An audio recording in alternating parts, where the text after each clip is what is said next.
Acuplus Interior and Electronics. Ottapalam നഗരസഭാ തിരഞ്ഞെടുപ്പിന് LDF സ്ഥാനാർത്ഥികളായി 36 സീറ്റുകളിലാണ് CPM മത്സരിക്കുന്നത്. 2 സീറ്റിൽ CPIയും 1 സീറ്റിൽ സ്വതന്ത്ര സ്ഥാനാർത്ഥിയായി JDSും മത്സരരംഗത്തുണ്ട്. നഗരസഭാ വൈസ് ചെയർമാൻ K രാജേഷ് ഉൾപ്പെടെ നിലവിലെ 5 കൗൺസിലർ രംഗത്തുണ്ട്. Vice chairman K Rajesh GJB school വാർഡിൽ മത്സരിക്കും. സ്ഥിരം സമിതി അധ്യക്ഷ സുനീറ മുജീബ് ഈസ്റ്റ് ഒറ്റപ്പാലം വാർഡിലും സിറ്റിംഗ് കൗൺസിലർമാരായ T സബിത അനങ്ങന്മല വാർഡിലും അക്ബർ അലി വരോടും ശ്രീകുമാരൻ അമൃത സ്കൂൾ വാർഡിലും മത്സരിക്കും.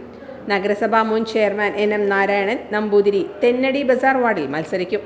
സ്ഥാനാർത്ഥി കൺവെൻഷൻ CPM കേന്ദ്ര കമ്മിറ്റി അംഗം KS അലീഖ ഉദ്ഘാടനം ചെയ്തു. ജനാധിപത്യ മുന്നണിയുടെ പ്രവർത്തനങ്ങൾ, ആ ഗവൺമെന്റിന്റെ ഇടപെടലുകൾ ഈ കേരളത്തിലെ ഏതാണ്ട് 1.25 കോടിയോളം വരുന്ന മനുഷ്യരിലേക്ക് ഏതെങ്കിലും തരത്തിലുള്ള നേട്ടങ്ങൾ സംഭാവന ചെയ്തുകൊണ്ടാണ് ഈ തെരഞ്ഞെടുപ്പിൽ വോട്ടഭ്യർത്ഥിച്ചു പോകുന്നത് എന്ന അനുഭവമാണ് നമ്മുടെ മുമ്പിൽ.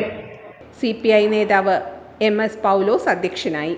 CPM ജില്ലാ സെക്രട്ടേറിയറ്റ് അംഗം S അജയ്കുമാർ, ജില്ലാ കമ്മിറ്റി അംഗം M ഹംസ, ഏരിയ സെക്രട്ടറി S കൃഷ്ണദാസ്, നഗരസഭാ chairperson K Janaki Devi, CPI ജില്ലാ കമ്മിറ്റി അംഗം KR മോഹൻദാസ്, ജനതാദൾ ജില്ലാ president KR Gopinath, Congress S ജില്ലാ പ്രസിഡന്റ് T സുനിൽ, RJD ജില്ലാ vice president Babu Moideenkutty, NCP നേതാവ് CP ഇബ്രാഹിം തുടങ്ങിയവർ സംസാരിച്ചു.